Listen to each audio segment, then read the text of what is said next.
बिस्मिल्लाहिर्रहमानिर्रहीम। हम अब पकाने जा रहे हैं। मैंने गोश्त साफ करने के बाद टुकड़े करके छोटे छोटे उसको बर्तन में डाल दिया है। 2 चम्मच तेल तकरीबन एक, और ये तकरीबन 2 चम्मच हमने तेल डाल दिया खाना पकाने का। उसमें प्याज डाल दी। ये प्याज मैंने 2 बड़ी प्याज मैंने काटी थी, दोनों प्याज डाल दी मैंने। 2 प्याज डालने के बाद ये टमाटर कितने खूबसूरत हैं, ज़बरदस्त हैं, मैंने डाल दिए। इन टमाटरों को डाल दिए।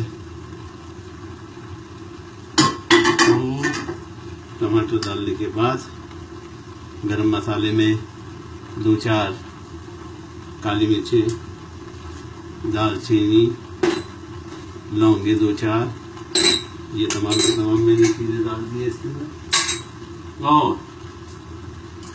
खाने के चम्मच 1 अदरक लहसुन भर के ये डाल दिया, अदरक लहसुन मैंने। और जनाब अली जीरा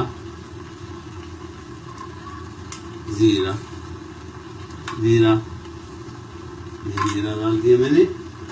और नमक नहीं डाला, नमक में जो है वो गोश्त को गलने नहीं देता नमक, इसलिए गोश्त को गलने के बाद इसमें पानी नहीं डालूंगा। पानी बस इतना ही है जो धुलाई के वक्त उसके अंदर था, गोश्त के अंदर वही पानी है।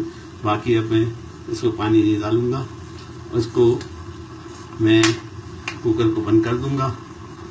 तकरीबन 10 से 15-20 मिनट के बाद 15 मिनट के बाद इसको खोलूंगा और उसकी कंडीशन देखूंगा और उसकी बाकी कार्रवाई करूंगा, वो आपको दिखाऊंगा।